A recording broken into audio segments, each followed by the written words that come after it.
Welcome to the Smart Factory.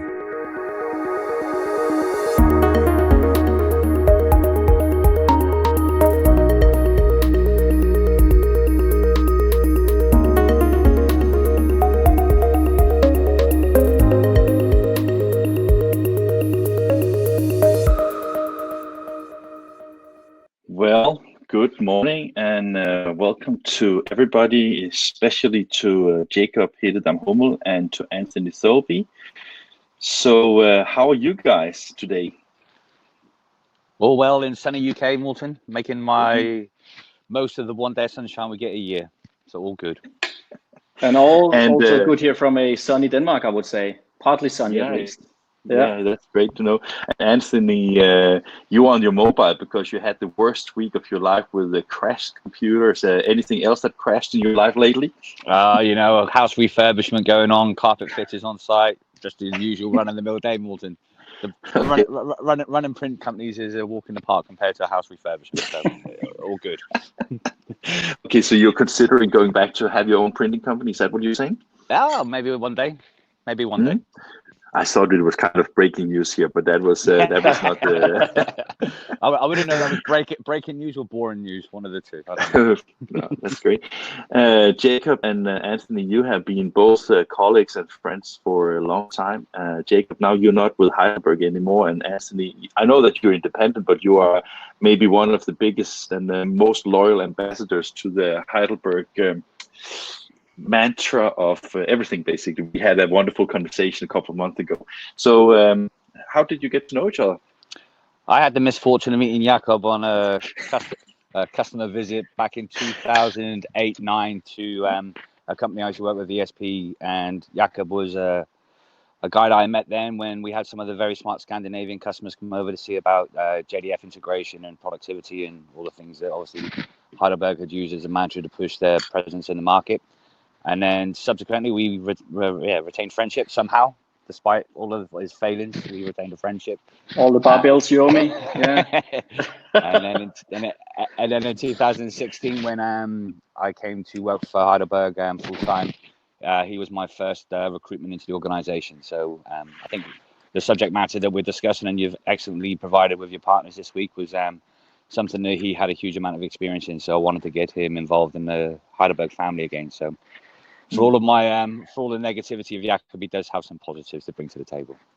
Oh, that's good to hear. You are a very hard man, Anthony. I must admit that. Jacob, do you have as appreciation for Anthony as he has for you, or? Well, definitely, yes. I must also admit that at the time where I worked for Heidelberg Nordics, it was called at that time, we worked really a lot with integration and how to connect all this equipment to drive utilization in production. And we heard about this company over in the UK, ESP, that they were getting up there in the numbers. And as Anthony said, he invited us into, let's say, his world, and he's like the translation of how to benefit of all the whistles and bells that we sold as a company from Heidelberg. He actually drove it to the full extent. So obviously through that, and he was very open, talking about the strategy, the business changes that it's needed. So really a first mover into, let's say, the topics of this week, Industry 4.0, I guess. Jacob, you have followed a lot of the sessions this week. I know that you said it was yesterday when we spoke. You said it was great to just have it in the ears, and then you could do work at the same time. For those who have not been part of this week, we are the focus is basically the smart factory and also referred to as Industry 4.0. I think that what we have tried to do this week is to bring something that is in this moment very important. But as you said in your questions on, I think it was on Monday, you said that maybe in a few years' time this is not something that we talk about because it's such an immense part of our daily operations that we would not do conferences like this about this subject. Has that been confirmed to you during the week, or how do you see the conversation? Well, I still, and I think hopefully, the presentation that Anthony and myself is going to, or the discussion that we're going to have today will maybe bring a little bit more meat to that bone, because I think still there is a trend, and maybe I will get beaten for saying this, but I still see a trend, especially on the vendor side, but maybe also on the PSP side. It's like it's still very narrow. You know, we're still trying to, well, there is something new which is called IoT, whatever, but we are still trying to do our own little things. And on the vendor side, it's still kind of a closed loop, trying to solve it themselves. On the PSP side, it's like, okay, I don't have to do anything, you just have to provide it for me. So I think still we as an industry, we need to have a better understanding of what is the benefits, the hurdles, the challenges that are needed to drive full benefit of Industry 4.0. I still think there's a missing link, and I think hopefully we're going to touch some of the elements today. It's not an easy discussion, but definitely I see that we can do something. You know, we went through the JDF journey, the integration journey. Everybody talked about it, nobody understood what it actually was. Very few at least. Now we have a chance actually to start from scratch, to connect the bits and pieces from the beginning, so that the real value can be brought to the table. Fantastic.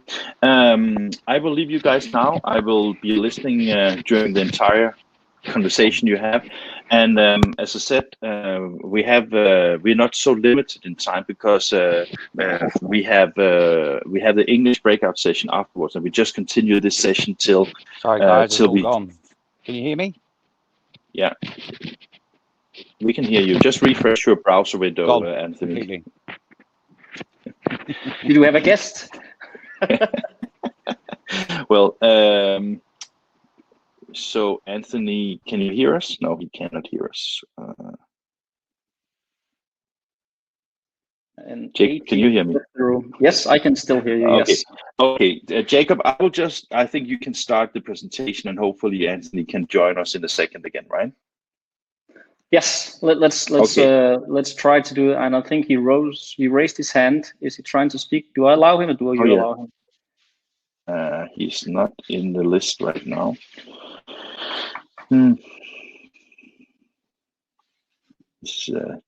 Okay, you take away the presentation, and if you raise the request to speak, then I will allow him to get in again, of course. And you will be the CTO, right? Okay. And so hopefully you can see my screen now. And Anthony and I, we have been working in this space of, let's say, optimization or driving companies forward based on technology for many, many years. So he, as he just explained to us, he has his own company where he actually used the digital transformation or the integration to drive productivity to full extent. Me, on the other side, working for Heidelberg for many years, been responsible for Connect, been responsible for workflow integration, has also worked together with lots of companies all over the place, all over Europe, in order to implement and drive the full value out of let's say an IT toolbox, an integrated toolbox. Eventually, Industry 4.0, what does that mean for the graphic industry? The first slide here is actually maybe a little bit provocative, or maybe needs a little bit of explanation at least. So eventually we want to drive full lights out production. That could be the benefit, or that could be the outcome, if we really understand to, let's say, reuse the data, generate the data, reuse that data to work smarter. Then perhaps at some point, a lot of these, let's say, manual work steps that we are today using will be not necessarily any longer. And we would be able to drive a lot of our production equipment without the lights turned on. And that, of course, is something that we need to consider in the industry. Is that really where we want to go? Is that necessarily? I think it is, because, to be honest, print is a manufacturing process. Basically, we have done it for hundreds of years. We know exactly which kind of work steps is needed. We also know what drives the next work step, which is why eventually, by using Industry 4.0, we should be able and capable to turn off the lights. Just a little bit of how our experience, so Anthony and my experience together, what that looks like. I think we just explained part of it, where Anthony come from, where I come from, but what does that really mean? You know, we have a lot of print shop experience. How does a print shop work? What is the how does the customers, so the print buyers, where are they? What kind of space are they acting in?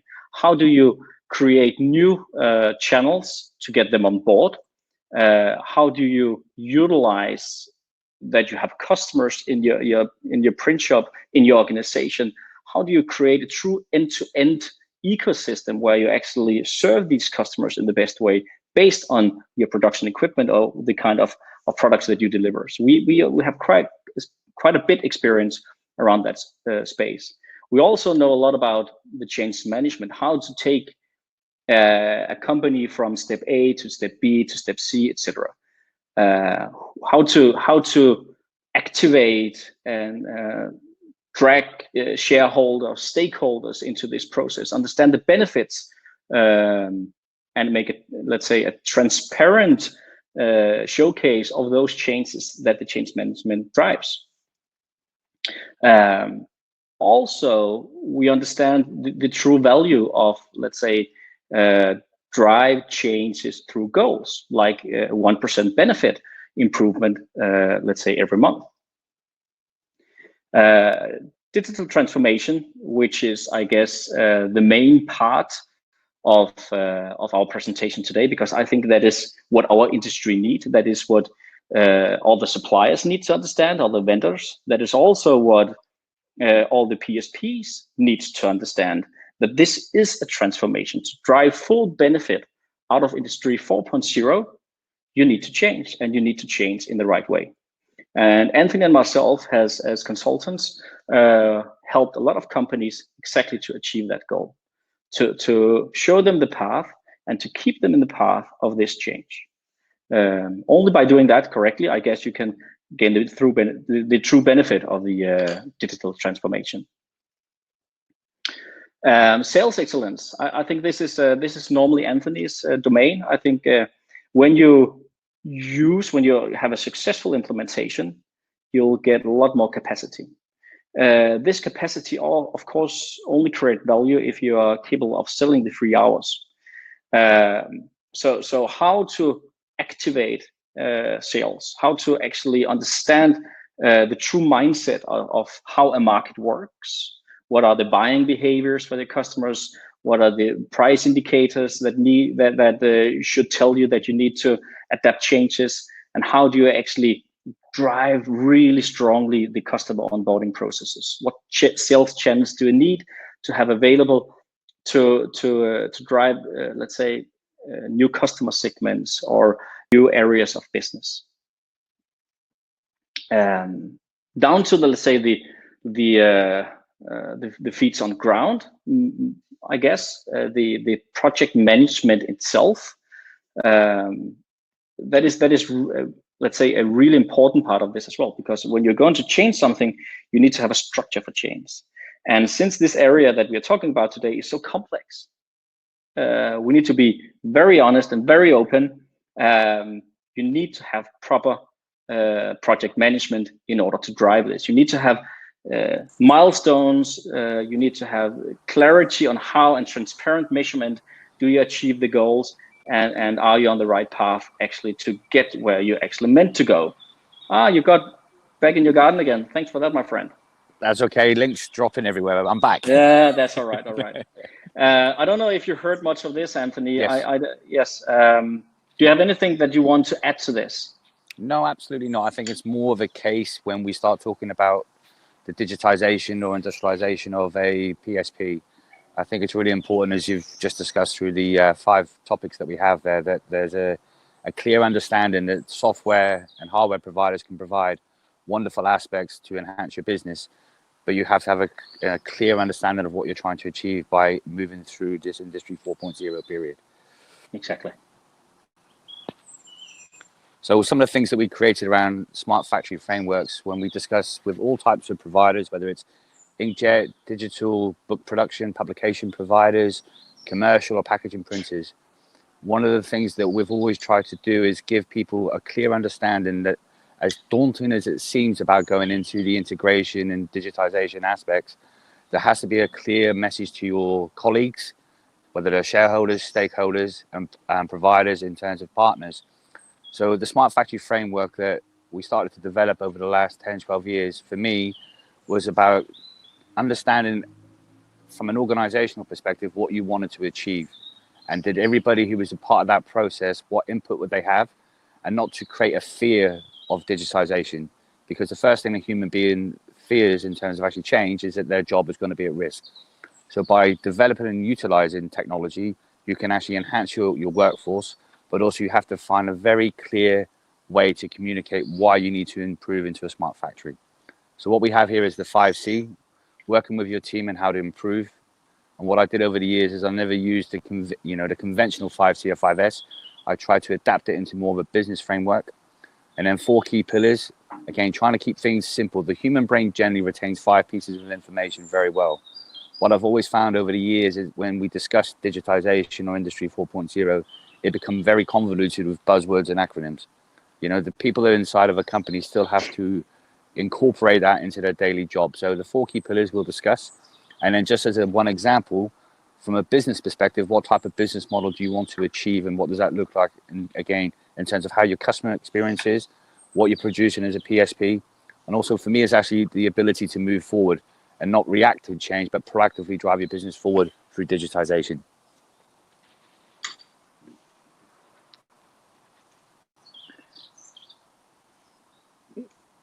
So as I mentioned, we're talking about, so Industry 4.0 translates into, for me, digital transformation for the graphic industry. And I guess that we all week here have been challenged by Morten, by INKISH, that he's actually challenged the industry, both on the supplier side, but also the PSPs.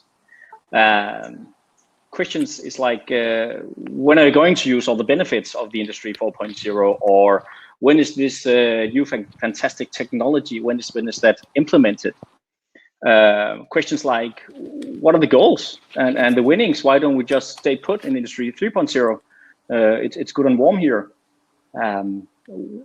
You also flip it and say, why isn't it implemented yet? It has been around for a long time. And why is it still so difficult to implement?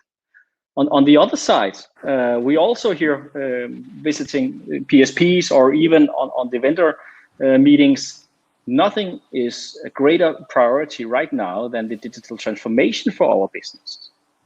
We hear this phrase every day in conversations. And I think the reasons are clear. Digital technologies are enabling, there's a carpenter, I guess, there's enabling radically new ways to deliver value to customers, both from vendor to PSP, but definitely also from PSP to print buyers. These new tools are altering the competitive landscape. It's also changing the underlying economics of markets and maybe even print segments. We also know that technology change is nothing new from us. Those of you who has been in the industry for a long time, as long time as perhaps Morten, you know that it's normal for the graphic industry. But this round of change is just happening at a much faster rate than ever before. So of course we have to ask ourselves the question: are we then changing for the right reasons? Are we changing into the digital mindset in order to stay competitive, to create new opportunities to grow? Or is there also a slightly part of FOMO, so the fear of missing out? One thing is very clear for me. I've been working with a lot of PSPs for many years. It's very, very expensive and perhaps devastating for some companies to make the wrong decisions and maybe fail this process. So we need to take a closer look at this. We need to understand the digital transformation. And if we zoom into the PSPs, it's to my experience at least, there are still too many print shops who views or sees this digital transformation too narrowly, because the digital transformation is not just one thing. The Industry 4.0 doesn't only take focus at one place. In my slide here, I show that there's actually 4 elements that needs to be addressed in the digital transformation. There is the business processes, the process transformation itself. There is the business model, domain transformation, and of course there's also the cultural and the organizational transformation.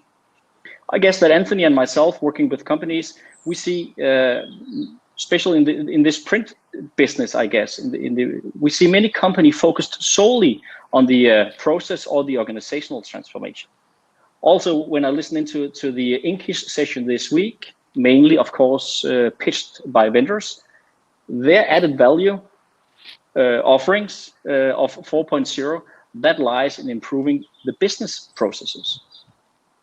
Of course, we as an industry, we have a natural focus on process transformation and significant focus on the corporate activities, you know, data, analytics, API, machine learning, eventually artificial intelligence, and other maybe technologies that would offer PSPs new ways of creating throughput in the organization, you know, with the goals of lowering cost, reducing the cycle times, reducing the waste, and increase quality and productivity. But you can't only look at that let's say that area alone. You also need to look into the business model transformation. I think Anthony will come back to this a little bit later with his 5S. This area, I guess, is often forgotten or not considered at all, especially in the small and mid-size PSPs. We have to understand that the key element of the Industry 4.0 toolbox is that we are creating and capturing tons of data, and understanding and using this data and analytics to unlock new opportunities and enter new markets of customer and customer segments that might need a change of your business model.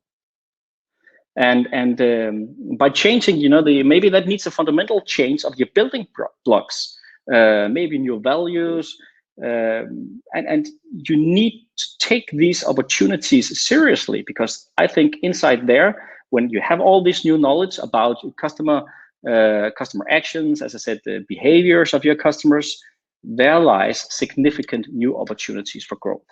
So keep an eye on your business model transformation as well. Then there's something I called the domain transformation. Again, an area where I see surprisingly little focus, but enormous opportunities. You know,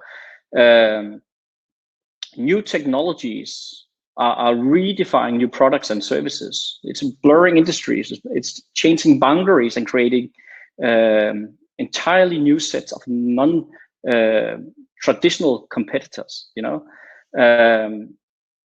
I think that many executives don't appreciate this, and because there's a real new opportunity to unlock wholly new businesses for their company, you know, beyond currently served markets. And often these types of information also brings, you know, great new values.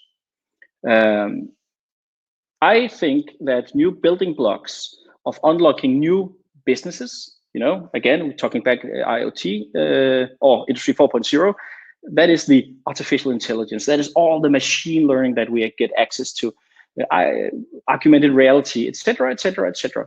That is something that the PSPs, they will get access to as they collect the data, as they are growing their own new ecosystems. And I see this is where maybe the greatest innovations could take place.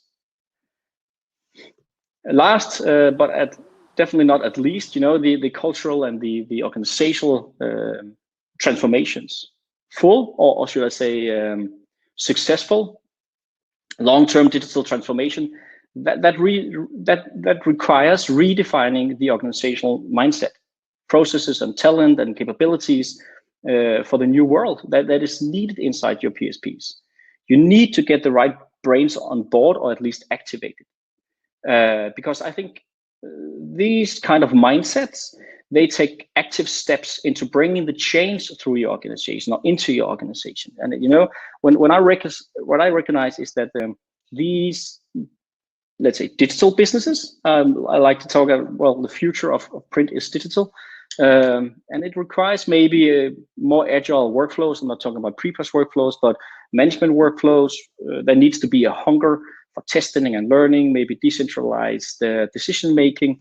That needs to be a part of digital business ecosystem. So an opportunity, a risk, or a challenge, I would say it's all three of them.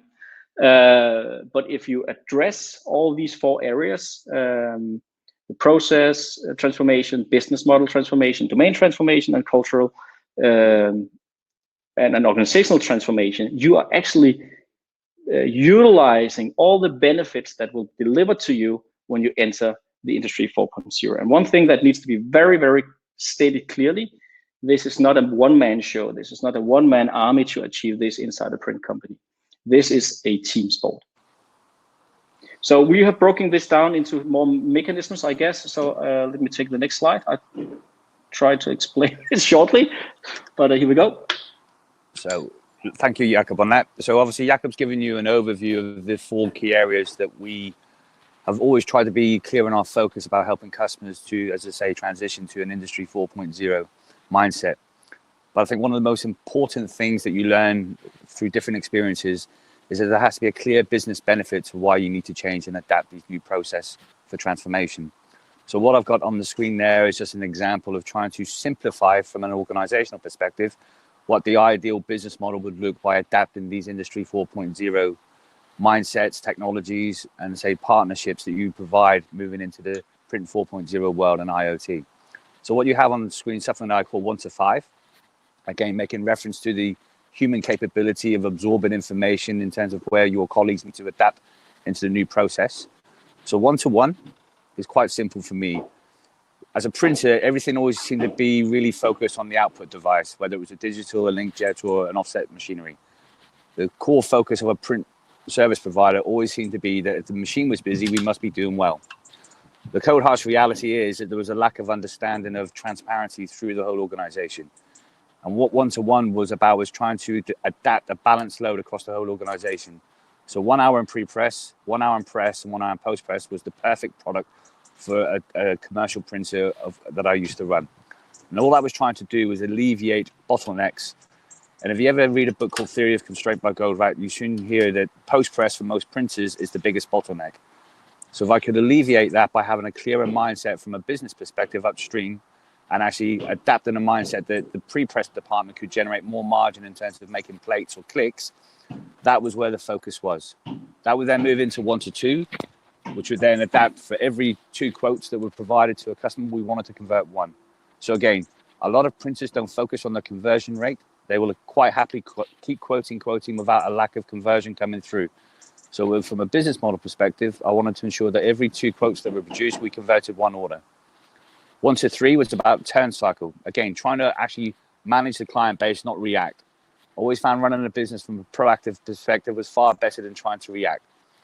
And what we soon learned by running an algorithm is that for every 1 quote that went out into the marketplace, the average conversion to an order was 3 days. So what you could start to do is adapt a digitized mindset into pricing for the market. Not trying to be best price, but more selective in the client base and products that you wanted to achieve for your customers, but also ensuring that you were actually aligning the factory mindset from a sales funnel perspective.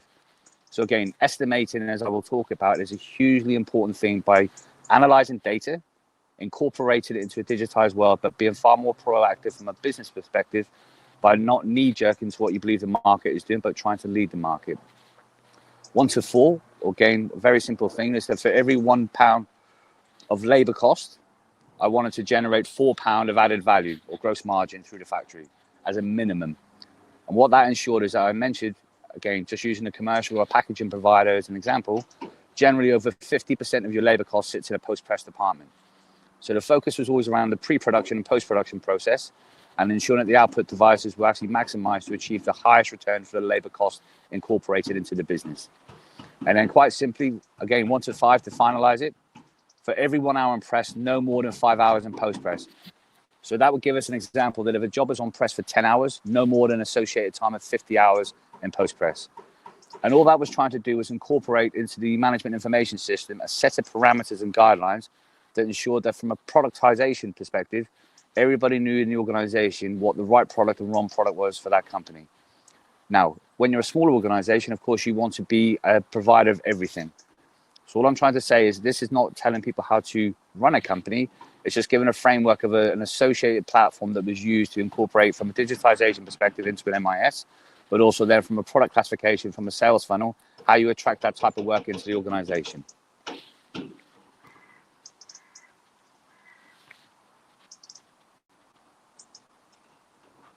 So I just need to remember. Yes, sorry.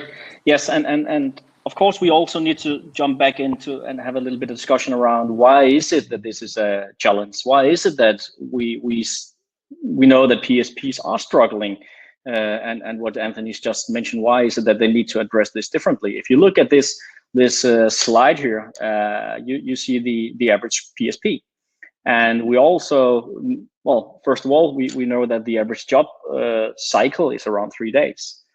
More than half of that time is actually before the job is even going into production, because there's too many work steps and there's too much, let's say, non-integrated data exchange happening. All these different departments, all these different pillars of job tasks are out of capacity, all the way from estimating to the job administration, scheduling, planning, and the pre-press area. Manual workload, data exchange not happening, first touch point drives last touch point is not a reality, etc., etc. And that is just a bottleneck manufacturing, which does not help drive a capacity improvement or utilization of your most expensive production equipment. And that, of course, needs to be changed. We need to unlock more capacity in the upstream processes so that we can actually drive downstream production. We can only do this by implementing smarter workflows, smarter ways of working, simplified and very, let's say, strict rules of manufacturing, by utilizing IT, by implementing strong workflows that sits on top of nearly every work process.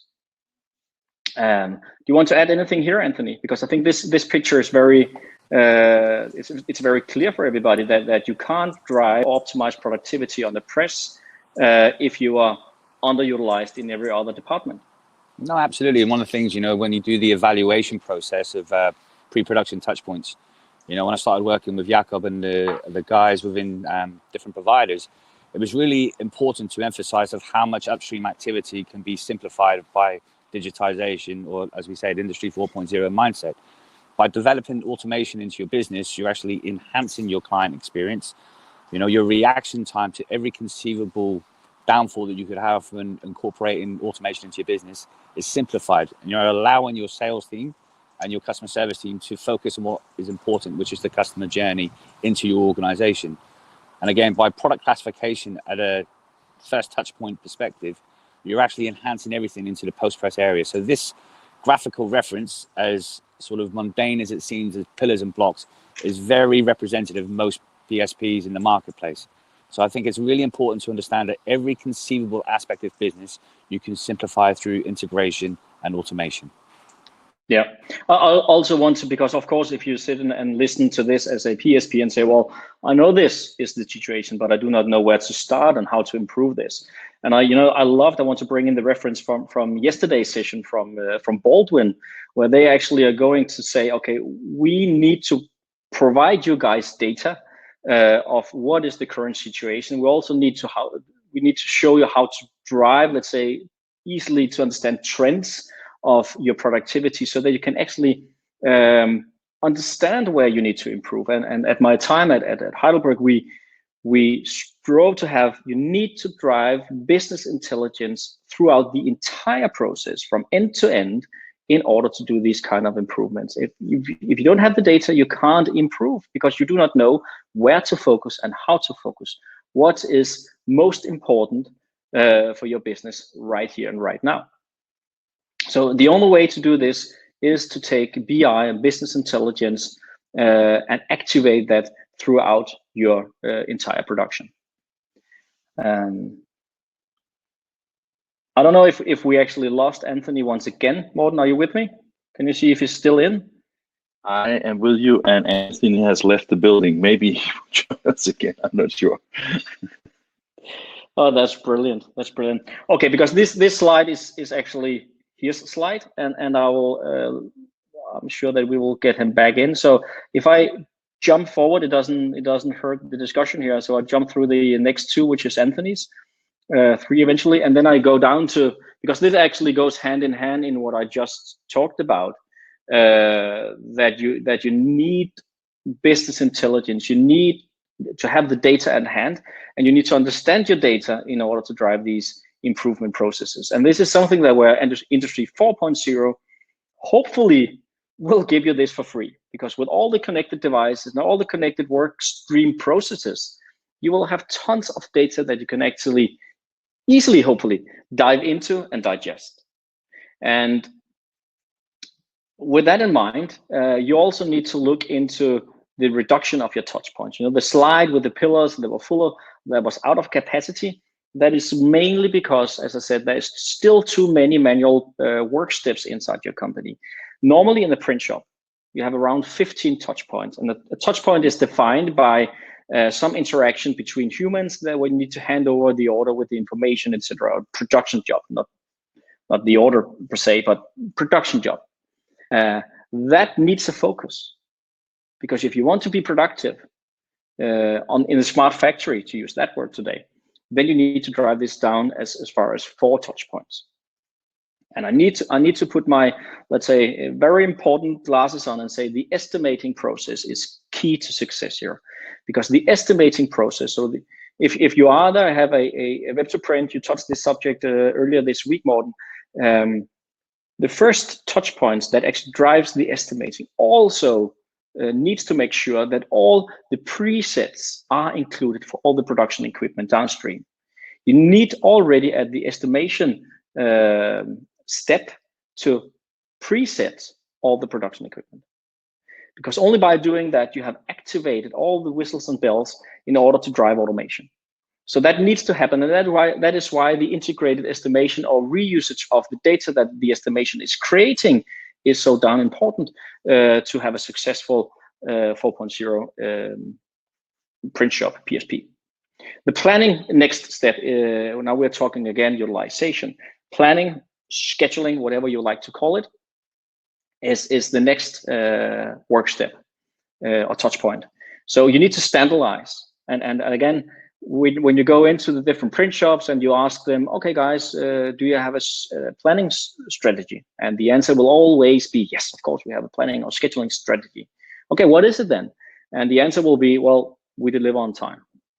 And that is not a equipment beneficial strategy, because then you will always follow the rules of the customer, and you will be missing out tons of time, and you will waste a lot of equipment, because every time you change a format size, a print size on the press or on the folding devices, you will use a lot more time than if you just have the schedule set so that you will produce by standards. So you're going from the sheet size, the paperweight, the ink coverage, then the folding sheet, and then eventually, of course, you need to deliver on time.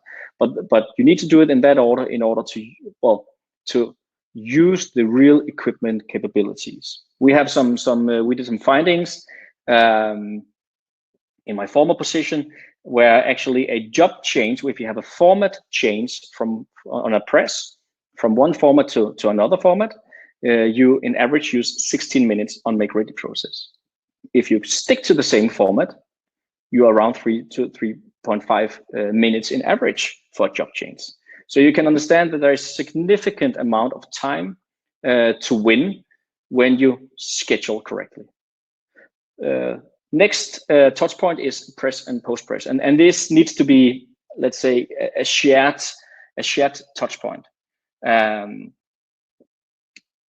This is where, you know, the estimating will preset, and there will be extremely fast job takeovers based on the preset data from estimating and from the pre-press. All colors, all material information, all job run length, etc. That needs to be preset. There's no time for any operators to type anything in at the press. The only thing that he should concentrate on is actually to get the plates loaded into the press. So material should be at hand instantly. All these kind of things. That is one step. That is pure production. No time to think. And the last touch point, that is of course the shipping and billing. Again, reuse the data that you have at hand and drive these processes fully automatically. Don't think about the cost of transportation. That should be pre-calculated way up front. Don't think about the distribution, who to choose from, etc. That should be pre-calculated, pre-selected all the way from the beginning. And these are things that of course drives into, let's say, the automation part, the data collection, and the knowledge that you will gain in your internal ecosystems, because you you need to improve these processes, and you need to adapt and align based on the data that you're capturing in your BI tool, so that you can be a competitive manufacturer. I think this is extremely important to understand. And when we talked about this 4 to 5 years ago, maybe the timing was wrong, because it was still, let's say, very difficult to get the JDF and JMF messages integrated correctly, to get all the values of the different departments, the estimating, planning, production, and delivery department. The integration between those departments still have challenges. The benefits right now that we can see, and hopefully we will achieve this very near future, is that we can actually utilize the 4.0 technologies, the IoT things, and the APIs, the smarter ways to drive connectivity. So we will be giving this data, I was about to say for free, but at least as part of this journey here, and part of the benefit of the new, what the new industry will bring to us.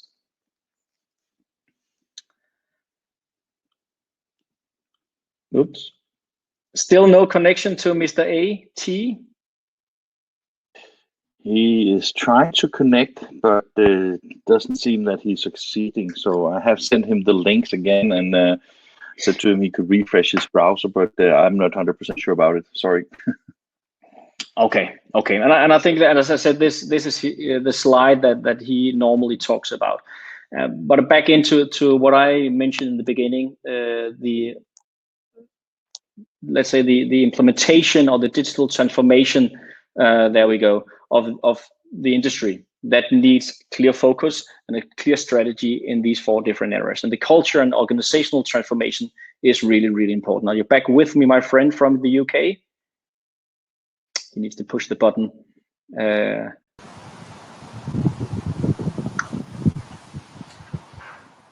Brilliant, Anthony. I am back. Good. You're on. Okay, so on the 5C, we were trying to describe earlier about anybody who understands lean manufacturing would have obviously heard of different processes or infrastructures that you can create. Now, I had 2 different types of 5C. The first one, which we all understood as a business, was cash. But in terms of creating a structure internally, what we decided to do is make a framework where everybody understood what we were trying to incorporate as an organization. And then subsequently moving forward, every business I've worked with, I've tried to give them a clear understanding of change is fantastic if you understand why, but you also have to win the hearts and minds of your colleagues about what's the benefit to their job. So I'll start with the first C that we incorporated, was culture.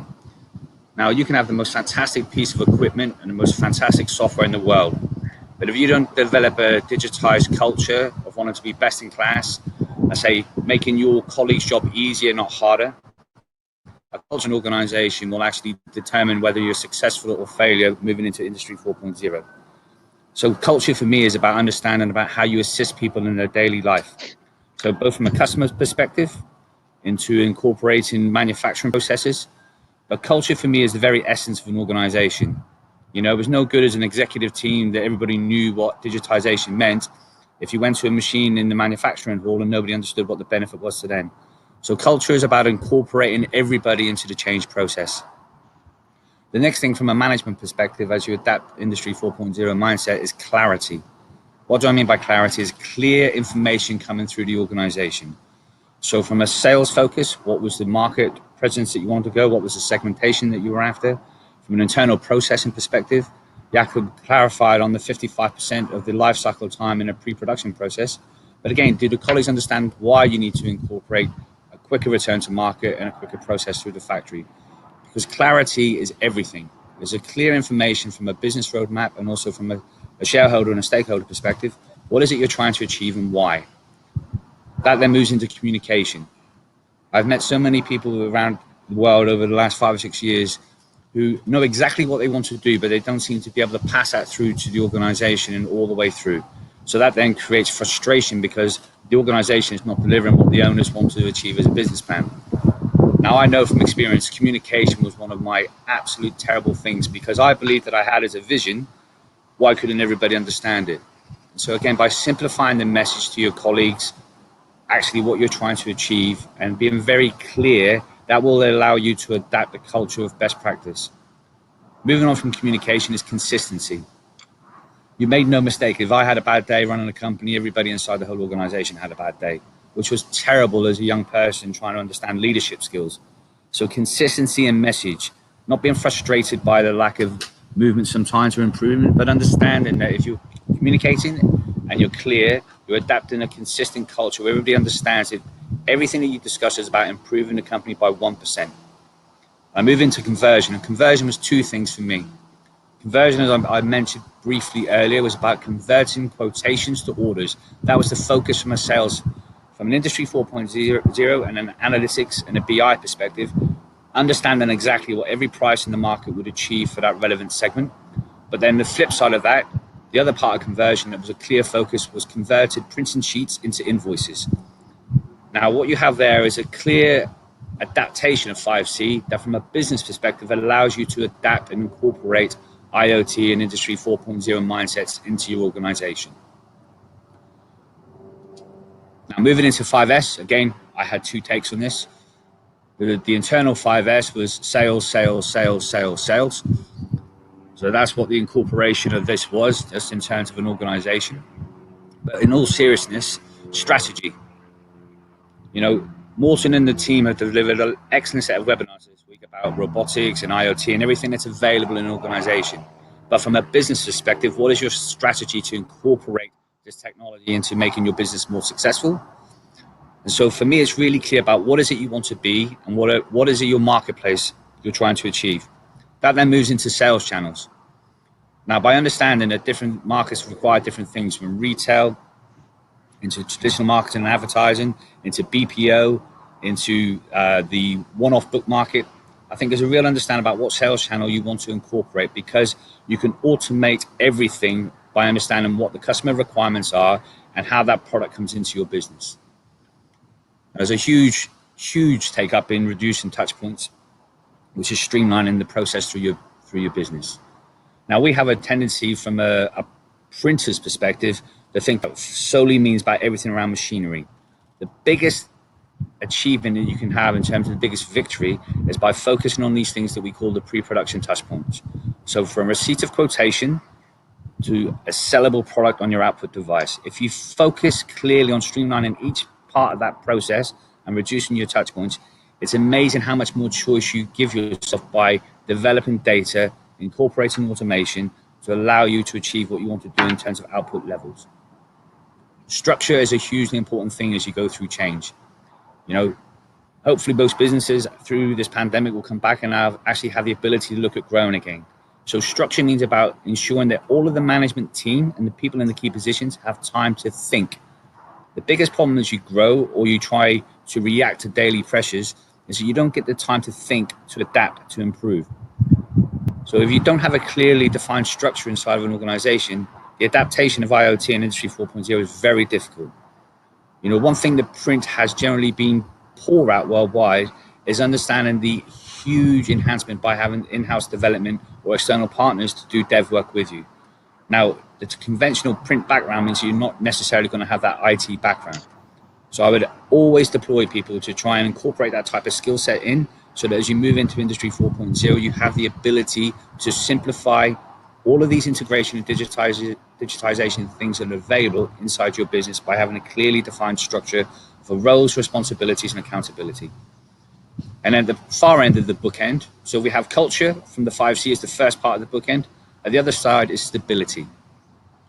We can all have wonderful business ideas and brilliant business models, but people need to feel safe as they go through change. So by communicating and being consistent and understanding your strategy, you will give your colleagues stability in their job. This is not about taking people's jobs away from them. It's about enhancing their skill sets so they adapt and actually thrive as we move into more of a robotic industry 4.0 age.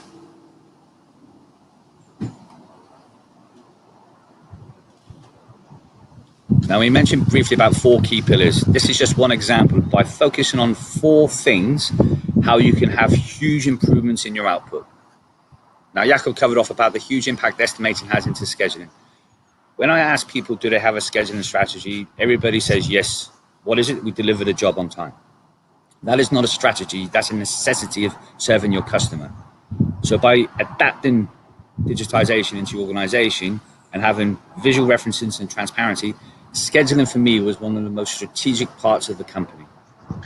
You know, the difference between doing a 15-minute make ready and 2-minute make ready, and you're doing 40 make readies a day, you start to see that you can actually start to give yourself 500 to 600 to 700 hours per annum just by incorporating a different mindset around scheduling. And just to give you the hierarchy again, by scheduling, you look at sheet size, paper weight, ink coverage, folding schemes or finishing schemes, then delivery. Most printers still do a delivery mindset because of the pre-production processes holding up their ability to have choice on the machines. Consumables. The reason I put consumables in there is you move into more of an analytic mindset for the next stage of what print companies are becoming for a smart factory. You have to understand the impact of pigmentation, ink water balance, all of the impacts that can actually slow down your throughput or your operating cost per sheet can increase because you don't have a clear understanding on what consumables can do to the performance of different machinery. That then moves into substrates. When you're trying to run an optimized factory or a smart factory at its ultimate level, you have to have a clear understanding of what paper or material does to machinery. Just as an example, not all paper will run at 18,000. So by understanding things like porosity, calcium content, and by having the data available to you, you start to understand that by saving maybe €5 per ton on paper, you're actually costing yourself more than 50,000 through the factory over the course of a year. So understanding true material performance by having the data available, for me, is a hugely important pillar inside of your smart factory. And Jakob knows, having worked with me over the years, I'm hugely passionate about estimating. Estimating for me is probably the most important function inside of a whole company. Not only does it convert sales orders, but it's where you can start to adapt into industrialization into your organization. Again, by having things like the parameters that we said of something like a 1 to 5 platform, you're actually making sure that the repeatability of every product that goes through your factory is there, time after time, time after time. So by understanding what you can achieve from an estimating, so first touch point drives last touch point, I would really deploy that these 4 key pillars can actually help you drive your own smart print factory.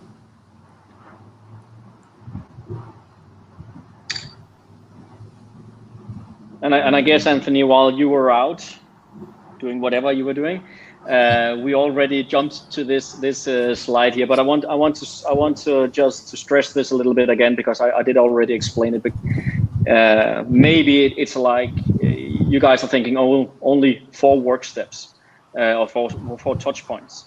Normally we see 15 different touch points. You know, the estimating, job creation, pre-press, and PDF processing. There's the impositioning, plate imaging, plate sorting. You know, it's all the way down to the packaging and chilling, shipping and billing.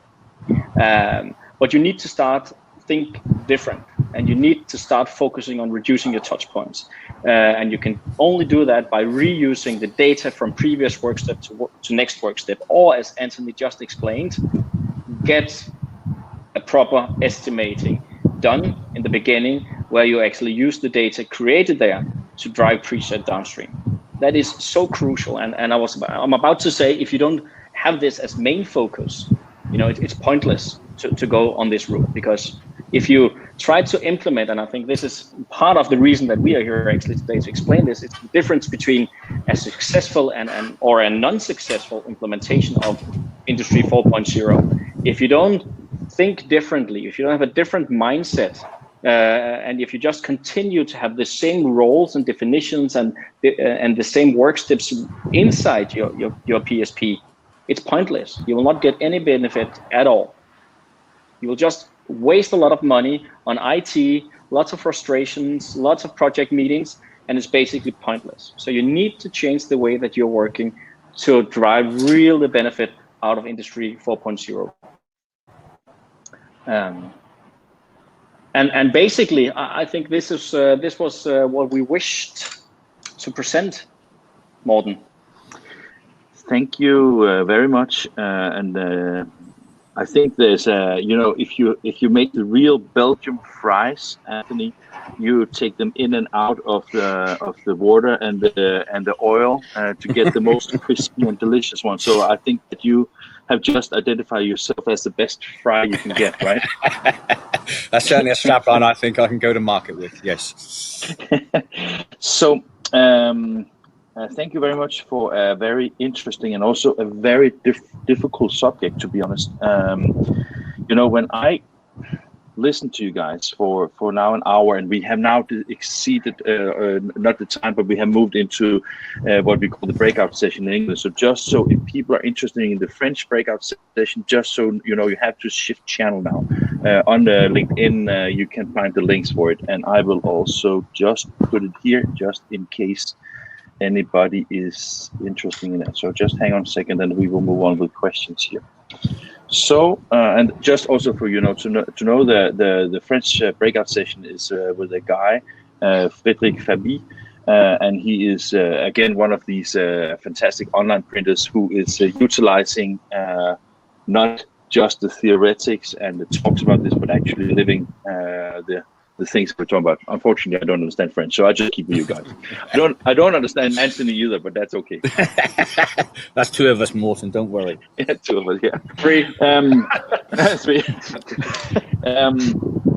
One of the things I can't help think about. I have a few things actually, because Anthony, you have. In the market, you have a lot of credibility because you have not only said these things, you have done these things. When you had your own printing company, I can't remember how many years ago, but when you had your own printing company and you were doing these things, was also all the things that you talk about now something that you were really painfully aware of and have identified, or was that more in a process where you did these things and then basically now you have identified what you did, and now you're trying to put that into a talk track. Do you get my point here? Yeah, of course I do. I think when you're living it, it's a very difficult process. I remember my first true JDF meeting was in January 2006 with the different providers inside the company at that time. And my biggest frustration is they all had difference of the process that they understood. But actually in terms of an open architecture, actually or delivering a business benefit, they were very much apart. So the things that I discussed there is about the journey, the time, the patience, the investment, not just in monetary values, but in terms of management time, because I think, as you know, Morten, it's very easy to showcase one thing in terms of actually this is what the machine can do, or this is what the software can provide. Incorporating that into daily business life is a completely different process. You have the pressures of overheads, of staff, all the other things that people have. So for me, I think for me, it was more of a case of, over the years as a talk track, you then understand where you made some big mistakes, where you focused on the wrong thing. Well, sometimes you were adapting technology ahead of what the providers could. And then as you sort of go through this elimination process, you start to understand how you can actually deliver best in class.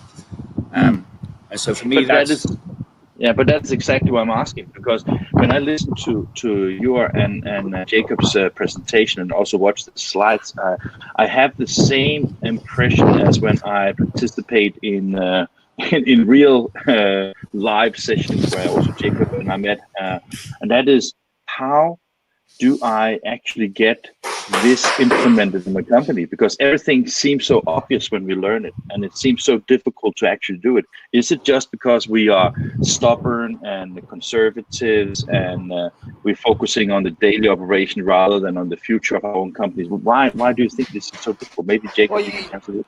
Okay, sorry, yeah. No, I was going to say the one thing just before Jacob answers, Morten, is one thing that always comes across is that every printer believes that they're unique. You know, their customers are different, their product quality is different, and so on and so forth. So you have emotional context. And until you acknowledge that you actually are not the same as everybody else, but you have the same pressures and points, then it's very difficult to move yourself forward. So for me, to answer that question is that, yes, you can provide slides. The reality is actually the proof in the delivery, which is there.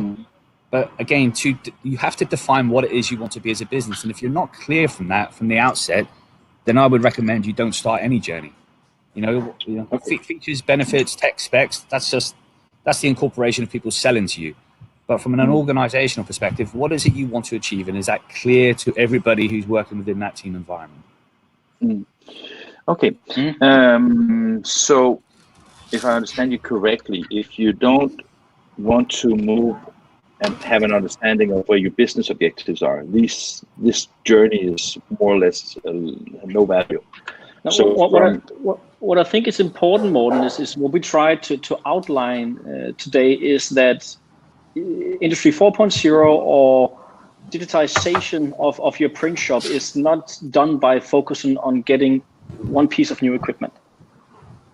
And I think they all one piece of new workflow or a new MIS system or whatever. And I think that has been the trend, that has been the mindset in the industry for too many years. You know, I myself, I worked at a huge Danish print shop. The top goal was to from my task as CTO was to reduce staff, and that there was a clear goal. We need to reduce staff by 20%, but we need to increase productivity by 25%. And we had the world best class equipment available, but for some reason there was not enough focus on the mindset and the touch points and the way that we work, the work streams internally.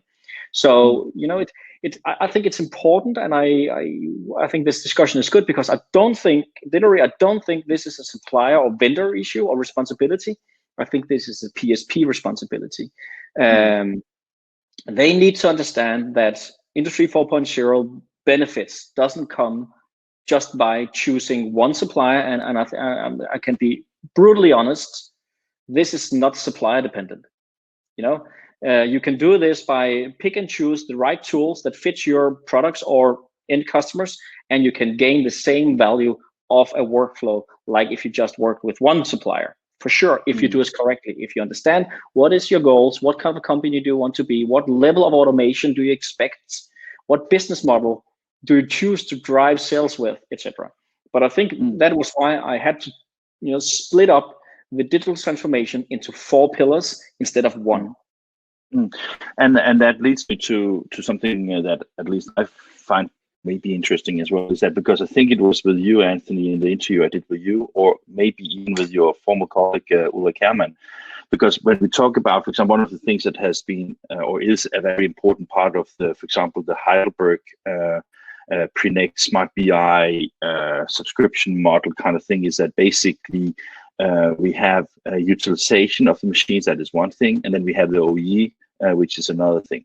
And I think maybe it was you that said that, Anthony, that even though the utilization and the OEE is not fully extended, most printing companies still have a profit, right? At least when you look at the gross margins on the printing thing, they still make money on it. It's more that the overhead cost maybe sometimes is too big. So is what you're saying that this is, with that in mind, are we hungry enough to go into this journey? Well, I think there's a necessity. I think buying behavior has changed massively through this pandemic. So I think ease of use, customers want to have providers of printed products that are easy to engage with, easy to get a price from, and actually have completely transparency on delivery. So I think utilization is one factor inside of a company, but as you know, Morten, you can have many different business models and still be successful. What nobody can hide from is we are becoming more and more technology-led as an industry. This is not a craft-based industry anymore. Those days, unfortunately or fortunately, have long gone. So, adapting processes from an Industry 4.0 or an IoT perspective is not just a wish list, it's a necessity. So when you talk about smart factories or smart print shops, it's not just a reality or a buzzword, it's a fact. The successful people providing print services moving forward will have a core infrastructure that's IT related, and they happen to produce print. Let's change topics for a second, because one of the things that, Jacob, you are brutally honest also in the relation to the subjects of this week's sessions, and you are probably 100% right about everything you say.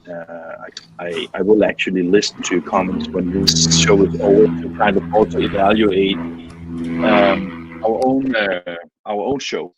But one thing that I can't help thinking about when I look at the industry, regardless of Industry 4.0, regardless of technology, regardless of mindset, regardless of utilization, OE, all the things that we're talking about, and maybe you can't answer this. I guess you can't, but I would like to discuss it anyway.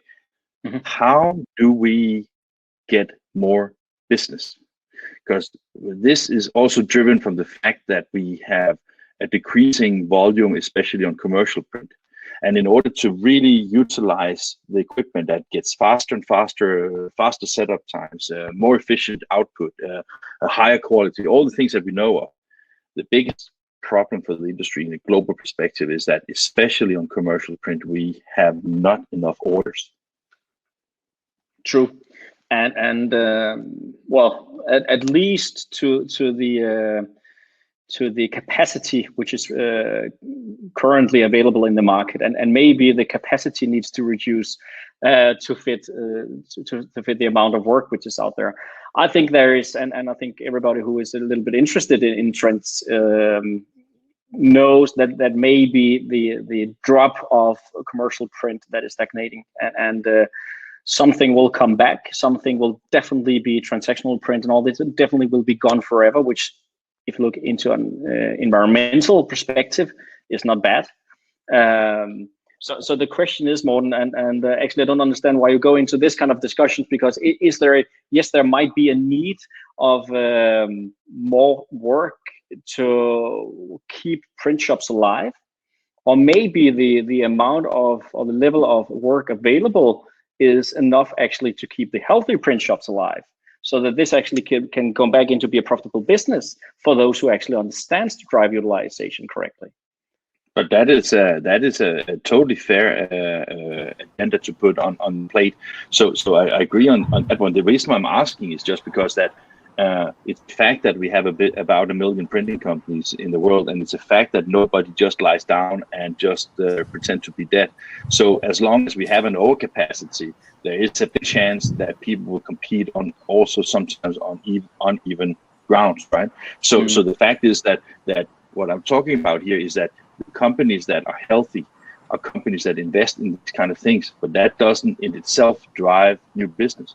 So, and tomorrow we have also talking about business models and how Industry 4.0 will change that. And my colleagues, Eve and Jacques, they have prepared a very good presentation about this. But that doesn't change the fact, because, I mean, as I said before, when I look at the presentation, you said everything is so true and so evident that this is what to do, but how should I do it, right? The second thing is also evident that, okay, I know that I need more business. How should I do it? I know that I may have a need for a new business model and a new marketing approach. How should I do it? Because it's just like the amount of work that you get to the management of the printing companies today is just overwhelming. At the same time, where you have to focus on COVID-19, on health of employees, and how to make all this shit work happen, right? Yeah. And I well, basically, I would like to have just one answer to that, which is BI. Maybe that needs a little bit of explanation, but I truly, I'm really into. I've seen it happen so many times, Morten. If you have the data available and you actually spend the time to understand your data, you also understand the buying behaviors of your customers. You can see the trends before they are happening. You can see the price adjustments that you need to make to attract the right customers that fits into your production equipment, etc. And of course, if you continue to drive business as you used to do by having feet on ground, driving around, giving out business cards, that will not change. But if you start to use the data smarter and figure out what kind of sales channels should I as a business have available to attract new markets, right customers that fit into my production equipment, etc., then you can attract at least the right kind of customers, which eventually will give you more work. I think you have a comment there. Yeah, more and just one quick point, because regardless of COVID or not, this topic was the same subject I've heard everywhere in the world. So yes, so the reality is with this, marketplace is marketplace. You can sit there, you can beat your head against the wall, it's a tough world, and absolutely understand that. But this is the perfect time that if you need to reinvent yourself or you need to actually transition into a different business model, have an understanding of what integration, IoT, and Industry 4.0 actually means. Because you're asking about how do you engage in sales processes? Well, you've got to look at the conventional salespeople as a commercial printer you just made reference to is down. The time and place of actually relationship selling has changed. Of course, it's still fundamentally important to any business. But if you do not adapt and develop an IT-based offering to the market or your client base, then unfortunately the competitor who is a little bit more astute down the road will. And as clinical as it sounds, this is always about survival of the fittest, always. Yeah, so, and that was just to extend on that one. When I gave a presentation about how to use APIs as part of your order intake Tuesday, I couldn't help because I put up 2 slides. I had like one of Saxo Print, and then I had one of Hello Print. And you know, from the outside, they both look like printers, but one of them produced, the other one doesn't produce, right? And it's kind of funny thing because who owns the customers, and how do you get what kind of values do you bring to the customer in order to serve their money, right? So that is part of what you're talking about here, right? Yeah, absolutely. But then if you look at those 2 providers and then what happened to Hello Print's trading in the last 6 to 9 months, shows that there's different models that actually controlling your own cost base at a market price.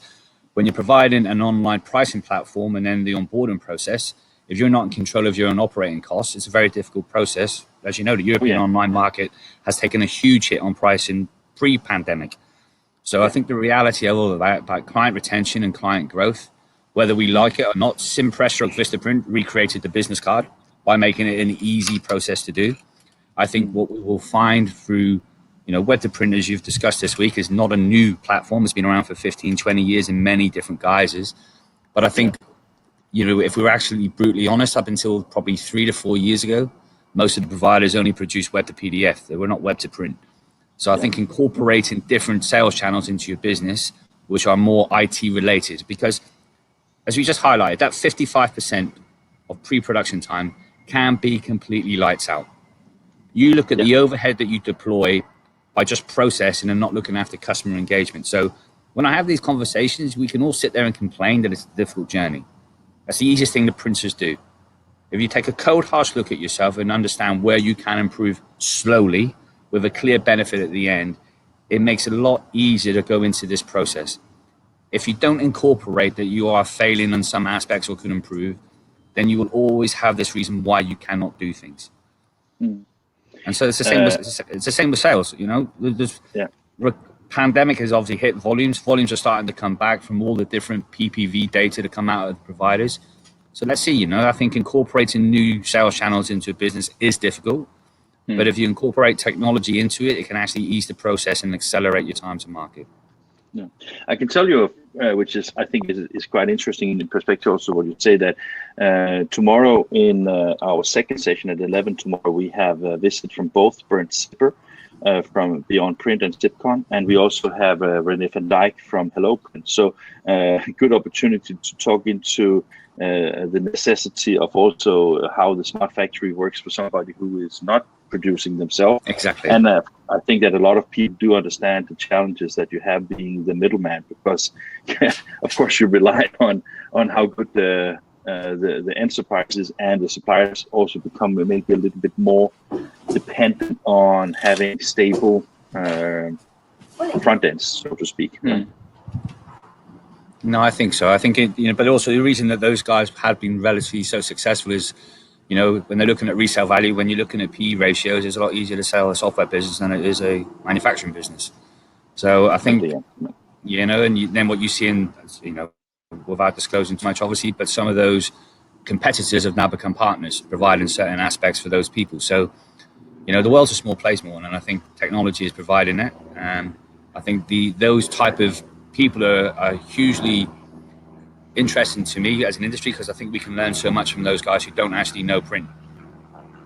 Because they have a different aspect to the customer experience, to the product development, to all the things that basically will drive the business. I can see that my good colleague Andreas Weber from Germany, he has a question. Maybe it will be answered tomorrow, but I think he would like to get your answer. Does 4.0 define the business models or vice versa? What do you think, Jacob? Say that it does okay, I can see it does 4.0 industry 4.0 define the business model or vice versa. I think definitely that industry 4.0 supports a business model. So again, back to who are you as a company and where do you want to go and how far are you actually in the digital transition? I think that I don't know if I mentioned that on my slide, that if you have a digital strategy these days, especially when you are going through the change, you need to revisit that strategy every 6 months. Because you will get new opportunities when you go through this journey. Hopefully, you might run into that you have automated so much, so you have you find yourself where you have digital workforce productivity. We're talking about lights out. Shouldn't you then change your business model? Drive intelligent asset management. So this is I think that industry 4.0 is just a tool, and you should adapt depending on what's happening there. You should adapt your different business models to fit that. But without knowing exactly why he was asking this, except that he's saying that it's a good Auswertung, Jakob. He is. I was thinking that because one of the things that we have also been talking with a lot of different people during this week is that the entire mantra of Industry 4.0 and the smart factory is also that the relationship you have as a PSP with your vendor will change, because you will have a much deeper integration with each other. Just the fact that you deliver extremely dense data mapping of everything, right? So I was just wondering, maybe one of the questions, which is also why it could be interesting to ask you two about this, is the Heidelberg subscription model, and in general, when you look at the Industry 4.0, might be that the business model is based way more on variable cost rather than a fixed cost. I think absolutely the case, Morten. I think, as we discussed in depth before about the offering that Heidelberg provides, it's about actually having something that is more adaptive and probably more relevant to certain providers in certain markets. I think the reality is, just to go back a stage before going into this, as vendors and providers, everybody can talk about that they understand integration. You have some very smart people in their relevant core subjects this week. I would make it quite clear that there's still only truly a handful of people worldwide who understand what Industry 4.0 means in print. So people can talk from different perspectives about what their hardware and software can provide. So when you're getting into something like subscription as an offering, as we discussed, to encompass a whole ecosystem into an organization and work with a variable cost base takes true transparency and actually creates a true journey for a customer. And I'm not saying that it's the right or the wrong thing for anybody to do. I just think the way that we procure equipment and software has to fundamentally change. We've got a new generation coming through who understand economics and understand software, not pretty badges on the side of a machine. So I think Industry 4.0 could actually affect how you define your business models in the future, right? Could be. I don't think could be. I think definitively. Okay, guys, anything else you want to talk about right now? Otherwise, I think we should take an end to this wonderful session. Just a quick question that is maybe more about, because Anthony, I know that you're working with Heidelberg, but I also know that you have your own consultancy company, right? Yes. Are you able to, because you have been a consultant for many printing companies in a global context, have you been able to do your consultancy during the COVID-19, or how has that been? Yeah, absolutely. So it's still been busy without going to airports, which is quite a strange process in itself. But I think the reality is through this pandemic, there's more people have had, unfortunately, time to think about what it is they want to achieve. So yeah, I've been lucky enough to still carry on with customers all around the world who are all going through the same pains and pressures. So I think what's very clear to me is that through every sort of area of adversity, you will see the strong people survive. And you deal with companies that are 2 million euros and 200 million euros. They just have different scale of problems, but they have the same core problems. And I think this whole thing about IoT and Industry 4.0, for me, it's about adapting. Those core elements into your organization, and everybody globally has the same problems that you're covering so well this week in Power. I know I need to change. I know there's something on the horizon. How do I start this process? And more importantly, how do I generate revenue from it? So, yes. And the reason why I was asking is also because, I don't know about your position or situation right now, Jacob, but I think that the knowledge that you guys have, and I think that one thing is that you present something that is, slides, that is maybe the easy part. But I think that both of you have so much hands-on experience that your service might be interesting to offer the PSPs who need the help for this, right? I'm not trying to sell you as a consultancy joint group company together, but how to convert the slides into an operation is sometimes something that people may need help for, right? We're glad you like it, Morten. I did very much.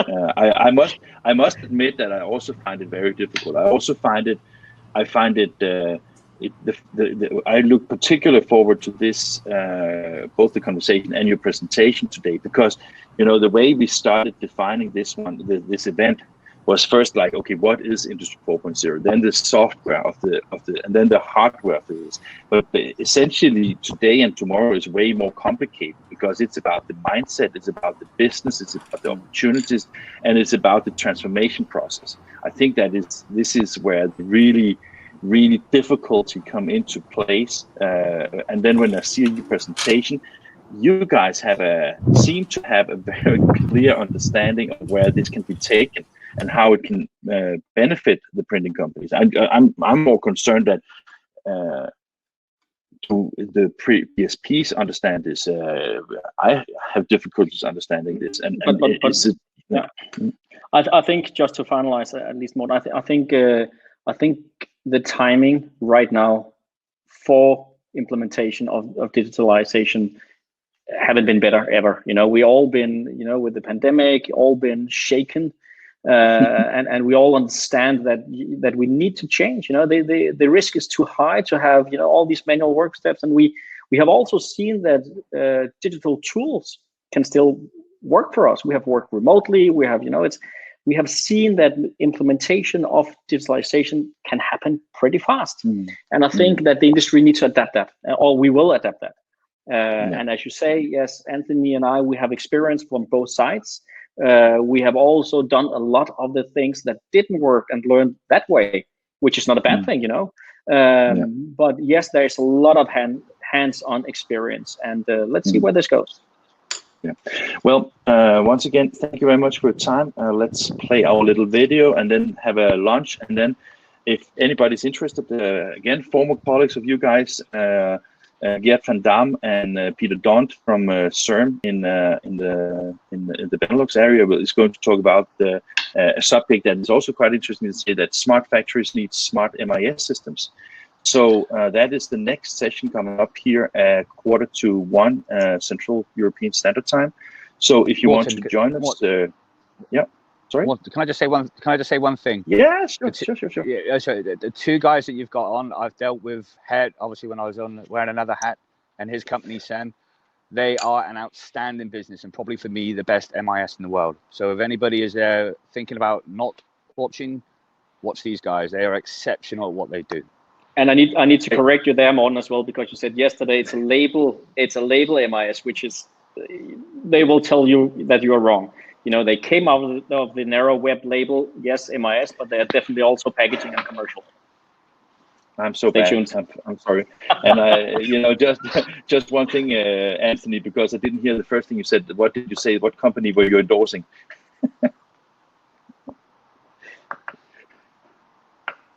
CERN. Let's Anthony. go. Okay, it was CERN. It was CERN. Okay, of course, it was CERN. Always said. You are. Good I question. mean, I think that once Heidelberg, always Heidelberg, right? I mean, it's regardless of the names, right? Well, I said they're independent. And I've dealt with a lot of these guys over the years, so I'm just joking. I know, and Head knows me well enough. So I don't give away compliments very easy. So No, they're exceptionally good at what they do. On that note, I can give you a joke. I'll tell you a joke. I was once working as a marketing manager for Roland, the musical instrument company. When I left the company, I met a few years later a Japanese guy, and he said, "Yeah, it's a shame that you're not part of the family anymore." Yep. So that is how hard sometimes people get on you, right? So, Absolutely. Well, thank you guys, and Thank you, thank you for Morten. your Thanks, participation. Morten. It was great. Okay, Yep. see you soon. Okay, Have a great bye. day. Take care. Bye bye.